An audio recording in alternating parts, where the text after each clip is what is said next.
This goal you're about to see on Football Manager came as a result of strategic high pressing in the game. So this is a game against Fulham, and currently they have a throwing, and you can see the fullback goes onto the throw here.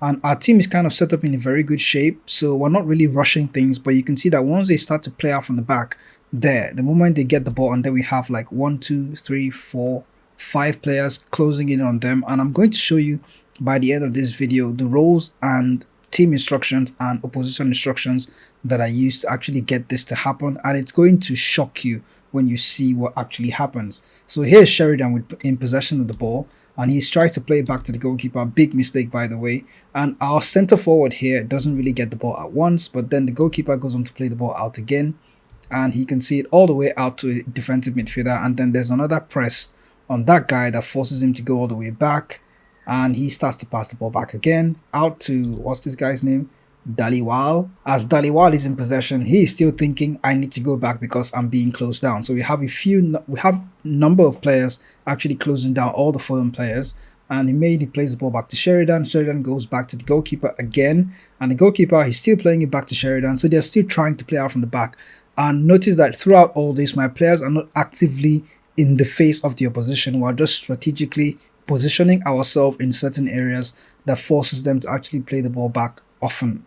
So as they keep playing it backwards, there he makes the mistake. He tries to play it out to the goalkeeper, and for some reason, it's probably the dumbest move I've ever seen the AI make on Football Manager. And the moment he plays it to my center forward, of course, it's a very easy score, and we go on to double the lead 2-0. Now you're going to say that this is probably a game against Fulham. Well, you notice that in the Premier League, we're currently in the year 2037, but Manchester City are not the team that they used to be. So when I took over the job at Man City, you can see that they've actually fallen into 6th place, or are predicted to finish in 6th place.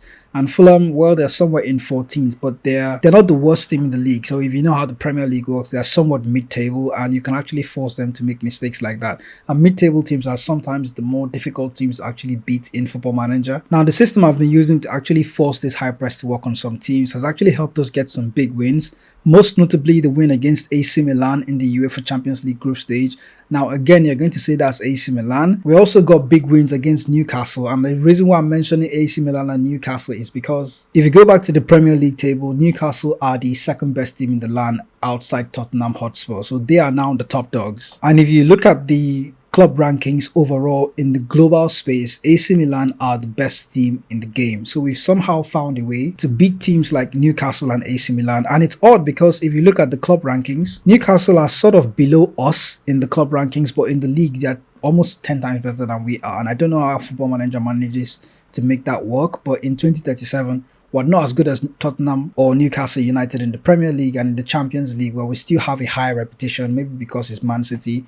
But overall, there are some teams like AC Milan that are way better than we are. So this is the tactic that I went on to use to actually force that high press. Now I have an inverted winger on support and a winger on attack duty and an advanced forward on attack. I know all of them don't have any internal player instructions, no hard tackling or closing down more on any of those players. I have a central attacking midfielder on attack duty, which I think is one of the most crucial roles in this Fulham game that actually helped it to work, because if you have a central midfielder on attack, he can actually push forward and press the defensive midfielder of the opposition team. The other roles are somewhat disconnected from the high press that we saw, so I'm not really going to go into details about those guys. Beside the central attacking midfielder on attack, we have an advanced playmaker on support duty. Now, the way we set up out of possession is just a high press and a higher defensive line and a more often trigger press. And I think what actually forced that to happen was the preferred short goalkeeper distribution and the step up more instructions.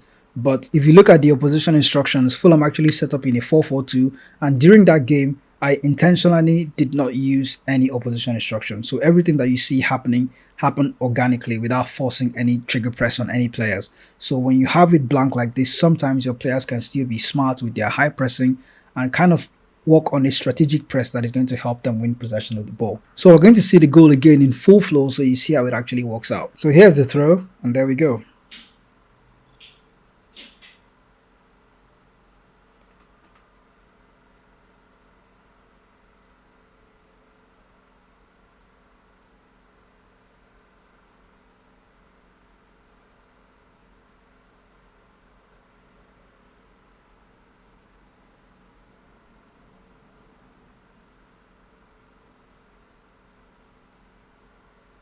Boom, neat as you like.